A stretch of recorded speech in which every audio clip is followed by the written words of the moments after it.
Alright everybody, welcome back to another episode of Star Wars Knights of the Old Republic 2, The Sith Lords. So, last time we had finished up the Paragus, we had boarded the Ebon Hawk. Now a couple of things unfolded there in which I could not do the recording for reasons that I'm not fully aware of, but it's okay. So, to wrap it up, we boarded the Ebon Hawk, fired at some Sith warriors trying to board the ship.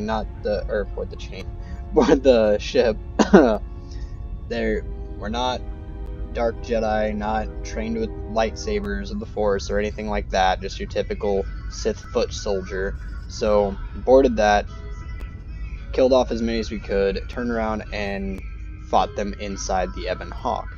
And just now, we are here in the bridge. It's where it's pretty much loads you in, and there's a conversation regarding Kreia and Atten on what we should do, and some choices that are none of them extremely important other than the fact that it tells us exactly where we're going next, which is to Telos.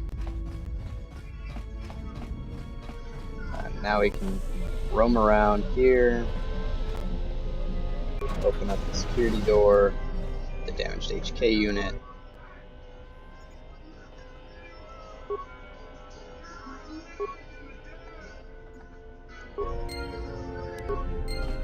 Trying to repair that little guy. Now let's go check on Kreia. It's always good to check on someone who just lost a hand. Have you come for more answers? There is little more left to give.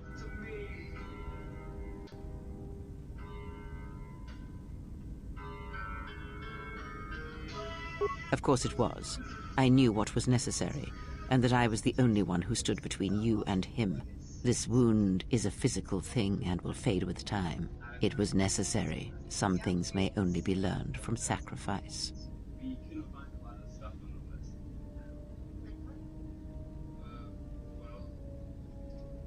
I do not need your condescension nor your lectures. If anyone needs training and guidance, it is you.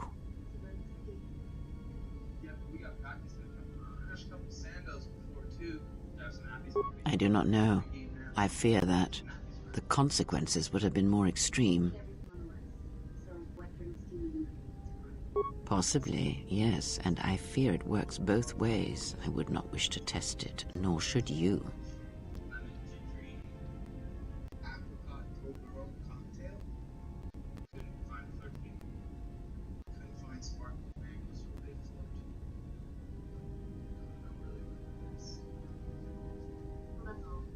When battle is upon us, I suspect our minds are prepared enough to shield each other from the pain. I think we shall not have a repeat incident of what happened at Paragus.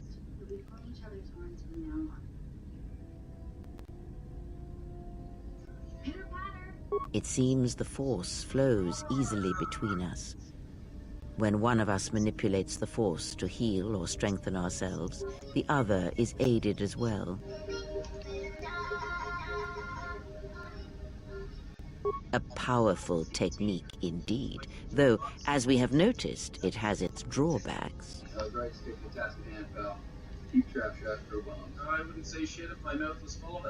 I do not know. The Sith struck more swiftly than I thought, and they will not stop until they have you in their grasp. If you fall, all the galaxy will echo it.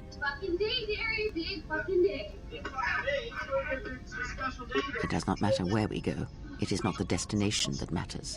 It is the journey. All paths will take us to the end, whatever it may be, and no matter how strongly we fight against it. For now, we are bound for Telos, and that is enough. Before the war, Jedi who failed their training were sent to the fields of Telos to serve the galaxy, not as Jedi Knights, but as farmers and laborers. The destruction of Telos was complete. I doubt any Jedi remain. Yet there may be echoes of their passing. We shall see.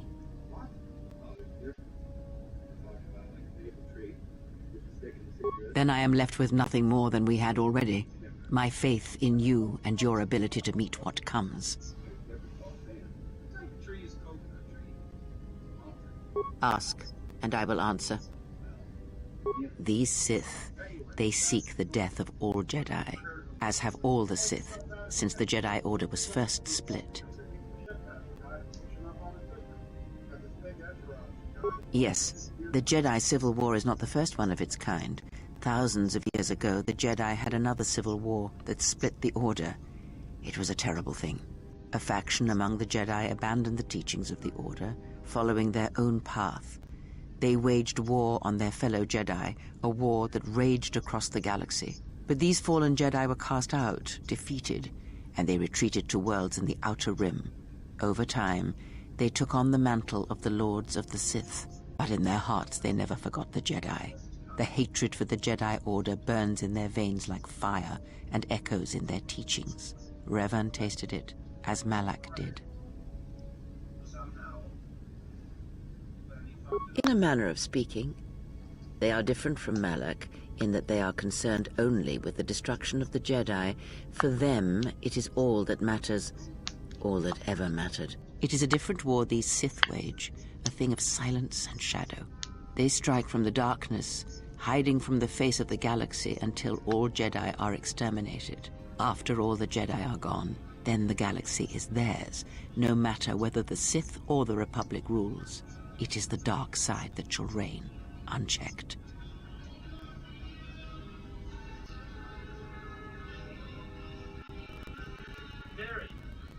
I believe them to be the result of special teachings. Their apparent weakness against you is evidence of this. Those Sith assassins can sense their prey through the Force. It is like a hunger. They feed and grow stronger when they are near Force sensitives. The stronger their prey is in the Force, the deadlier they become. As long as you were cut off from it, you were able to evade their sight. But after Paragus, I fear that you will be no longer shielded from their eyes, or the eyes of their masters. The stronger you grow, the more will come. Ask, and I will answer. Much has happened in the galaxy in your absence, and since the defeat of the Mandalorians at Malachor 5. It is a tale you already know well. Almost a decade ago, the Mandalorians began preying on the Republic, bringing the fires of war to many planets along the Outer Rim. Their predations continued, winning victory after victory, until the Republic finally begged the Jedi Council for aid.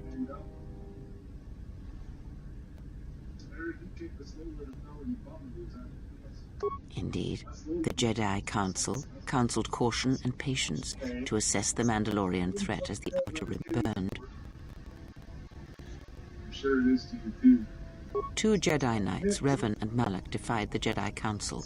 They challenged the Mandalorian fierceness and brutality on the battlefield with a viciousness of their own. Revan's entrance into the conflict marked the true beginning and end of the war. It was Revan who drove the Mandalorians back into the unknown regions. We done talking?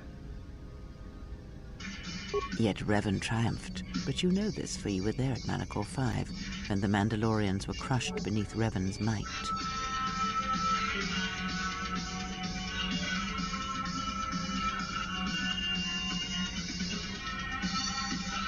You speak the truth.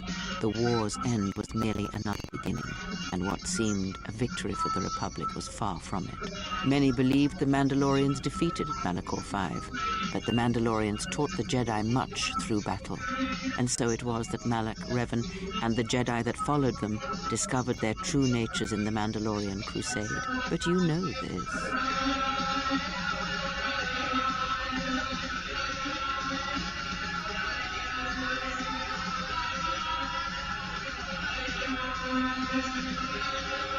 Did Revan fail?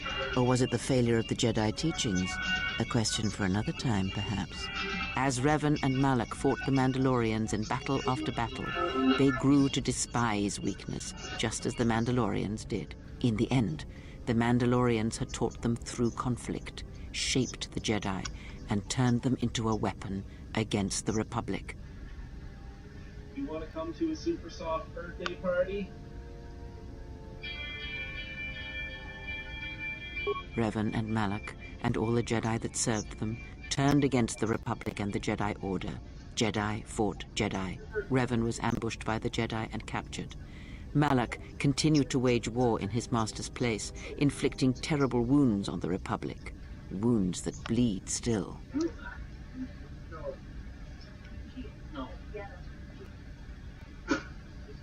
As all Sith do, without a strong enemy, the Sith turned on each other.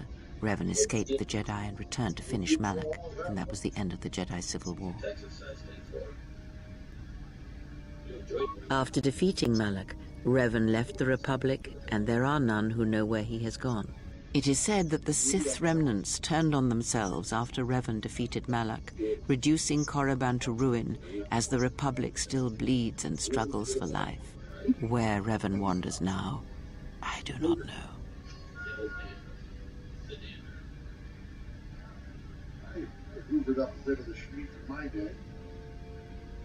It would seem that way from a certain point of view, perhaps. The Jedi Civil War left wounds that have yet to heal. We shall see if the Republic has the strength to survive.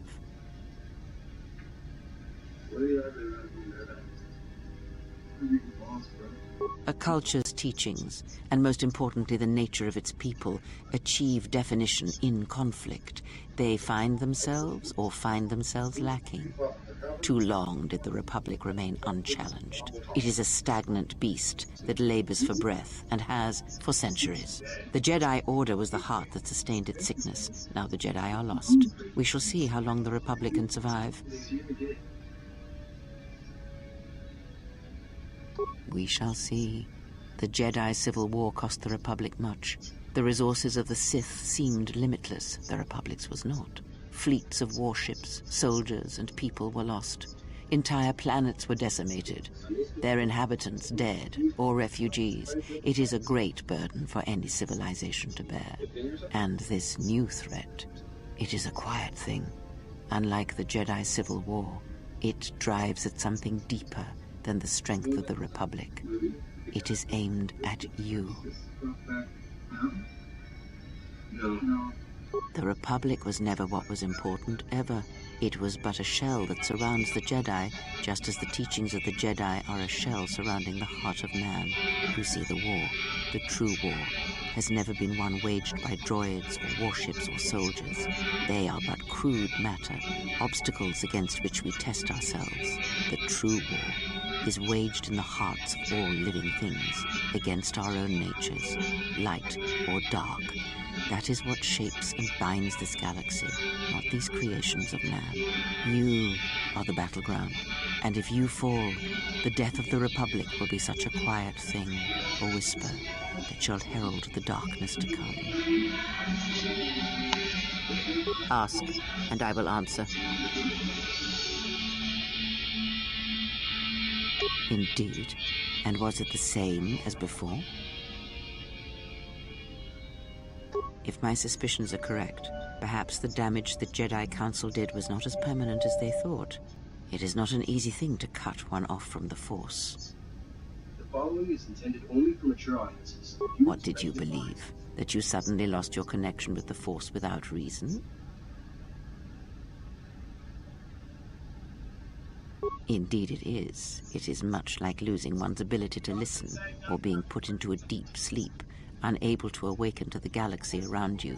Such a thing has been done before, when Jedi have pronounced sentence on their own, and exiled them as they did you. Not a robot. In all fairness, Gary, that's a two-way street. It is possible that such a thing can be undone. Still, even so, the chances of the Jedi undoing such a thing for a traitor is a slim thing at best, assuming they yet live. So what are you going to chain it up to? Our link may have had other consequences. Perhaps you can hear the Force again, distantly, through me. If so, then there is hope. I may be able to teach you, train you to feel the Force again.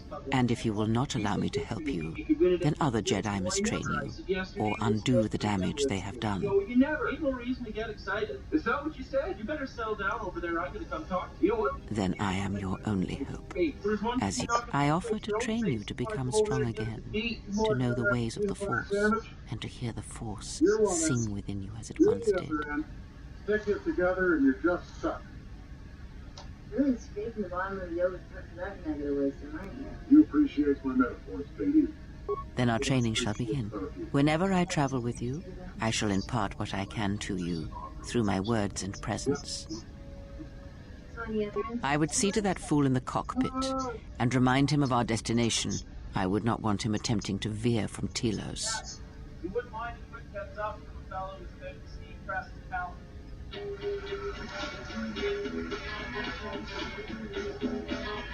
He is a fool and an imbecile. His potential lies downwards, not up. Watch that one. His thoughts are slippery. I do not trust him, and nor should you. Such a man serves himself first and his allies next.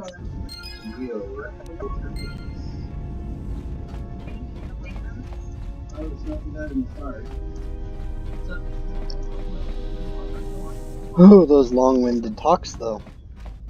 They are very interesting, though. That is one thing about Krea's character that I always found intriguing, is there's a lot to interpret. How's our passenger? She's still aging?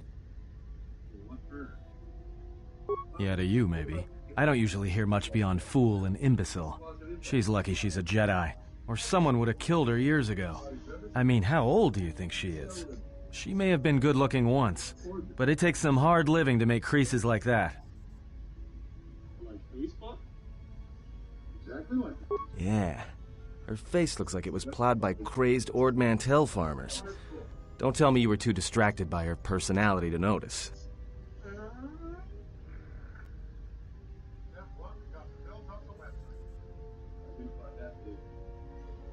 Like we have a choice? It's the only place Paragus had logged in their astrogation charts. Well, if you thought Paragus was dead, then Telos is a dying world they're trying to breathe back to life. Should be there before too long. You can check our course on the galaxy map if you want. It's on the wall behind you. So, what happened? We don't even have to call up the internet, you know? Skip that middle. Don't give me that. There were plenty of times back on Paragus where a lightsaber would have been helpful. So where's yours? Hard no. You got some better idea? Oh yeah? I thought a Jedi was supposed to be married to their lightsaber. Guess I heard wrong. Were you a single hilt or one of those double-bladed Jedi? Huh. Figures. It wasn't red, was it? When Dr. Pete's family's out of town, he had a bit of a Texas Hold'em tournament, and I went over there with my second cousin. Who, Garrett? Andrew. Yeah? Unique how? He kept so liquored up. Long story short, me and the cousins was just standing there in the kitchen having a beer, watching Pete hang the piss down his own face from stairs. Then he turns the cock on himself, pisses all over his goddamn chest. Then he falls down his own piss-soaked stairs. What are you gonna do? It's like, hey. Must have been something. Sure be nice to have it now. Might make those Sith think twice before coming after us. All right, forget I said anything. Like I said before, you can check our course on the galaxy map if you want. It's on the wall behind you.